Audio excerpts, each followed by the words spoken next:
Standard 6, Subject Social Science, Chapter number 6, Mauryan Age, Chandragupta and Emperor Ashoka.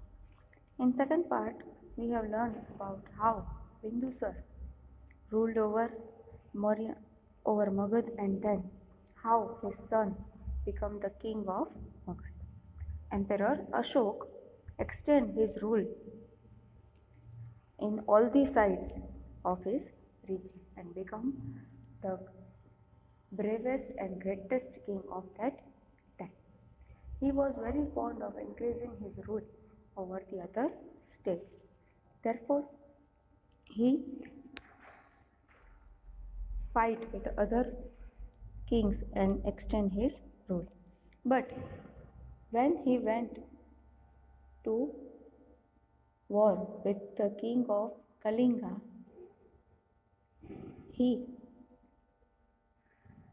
his heart were changed and he dropped all his power and declared that.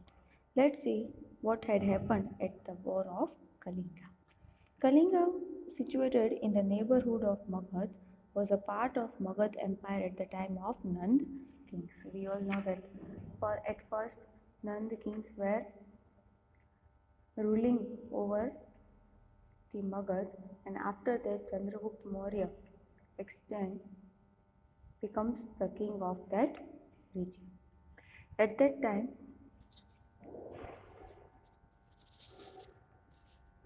Kalinga became independent when Mauryan Empire was established the rule over the Magad.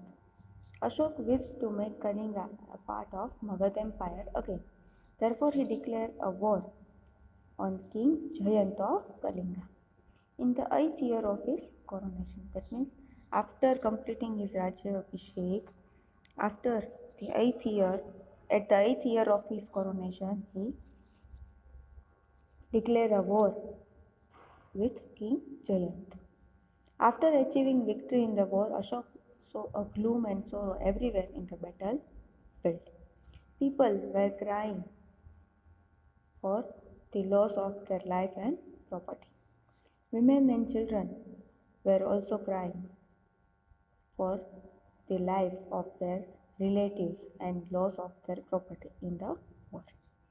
Therefore, the joy of Ashok over the victory of Kalinga was lost. His peace of mind was lost. Ashok's heart was filled with a feeling of regret over the war. Regret means pachhtana. He was regretting over the war, that why he declared the war towards the king, if he has to face all this sorrow of the people. Therefore, he understood the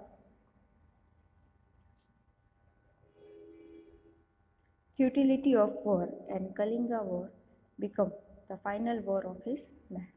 After that, he declared not to fight with anyone for the rule.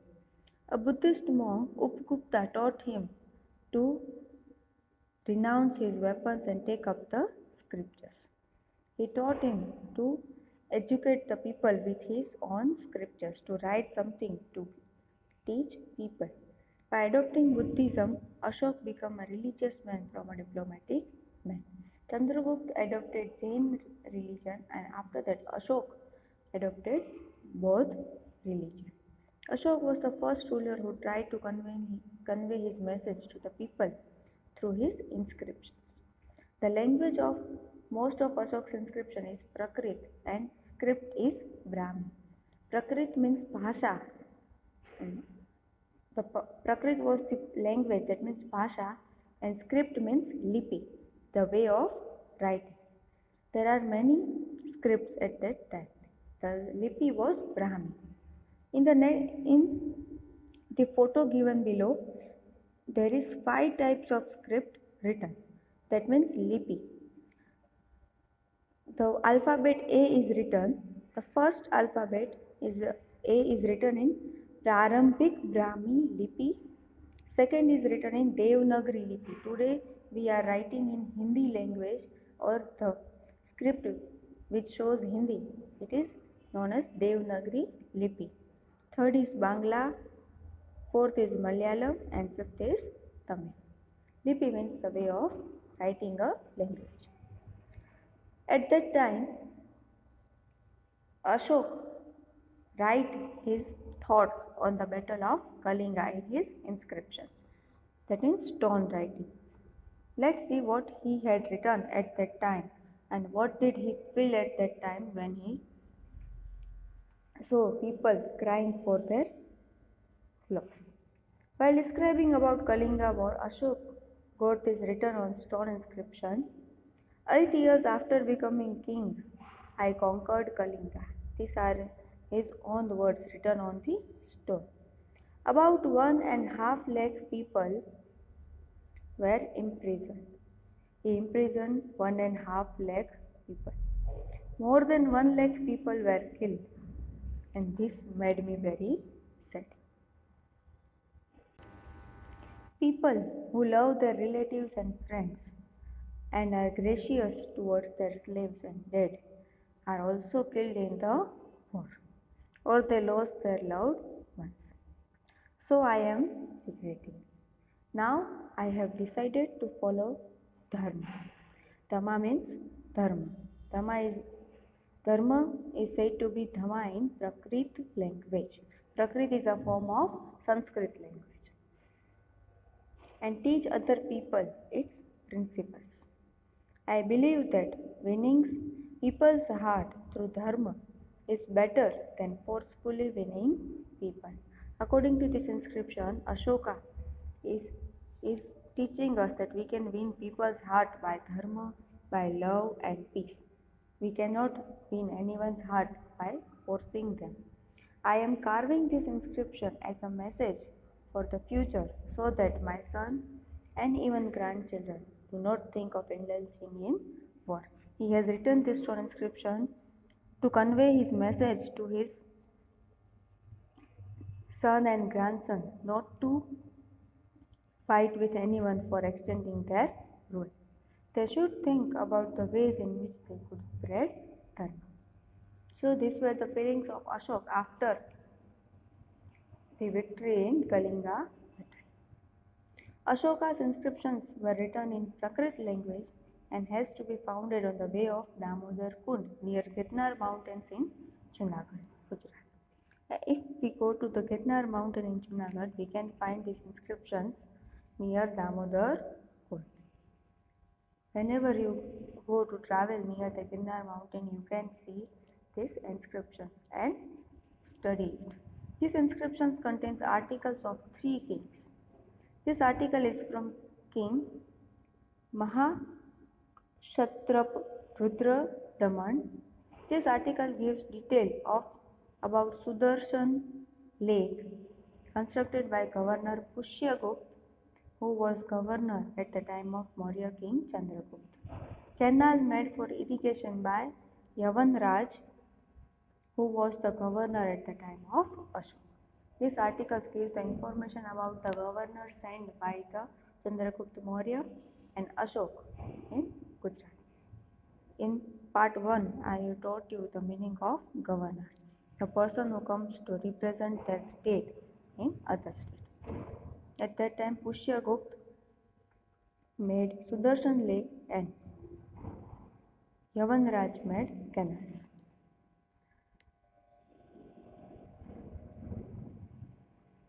Next is Ashok as an apostle. Ashok as an apostle. Apostle means a person who is sent by a god to spread the teaching of dharma or religion towards the people of the country.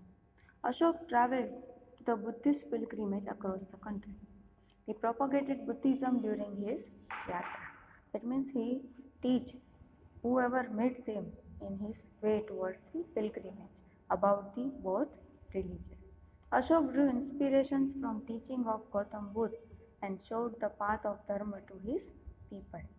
Ashok traveled his region and teach everyone about the teaching of Gautam Buddha. We have learned about the teaching of Gautam Buddha in chapter number 5, to adopt non-violence, to speak truth, and to help needy and poor people.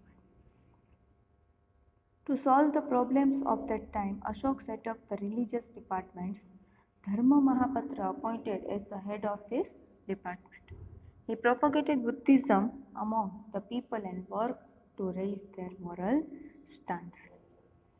Ashok went hunting in his state to stop animal violence. He emphasized the promotion of principle of love, compassion, kindness, non-violence and virtue. Along with the sermon, some useful sayings were also engraved in the inscriptions. In Ashoka's inscriptions, he has written many of his teaching, and after that, he has also written some of the good messages or good thoughts for the people. These thoughts were to obey your parents, respect the elders, do not kill animals, spend money as little as possible, serve the Guru, to be kind to women and servants, to give donation to Brahmins and monks. And last were respect and try to understand the principle of other religion. According to him, we should respect all the religions and give them proper respect.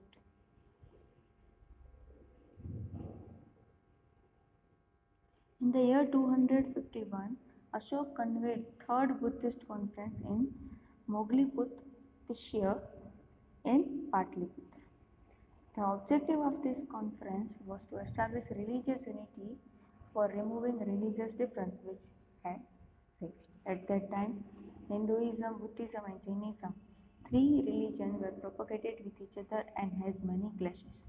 Therefore, he made this conference for removing the differences and make religious unity. Ashok propagated Buddhism in Indian states of Kashmir, Gandhar, Chola, Pandya and Kerala. Emperor Ashok sent missionary boats to Myanmar and Ceylon, present Sri Lanka, Syria, Egypt, Macedonia, etc. These all were the countries where he sent the persons to increase Buddhism.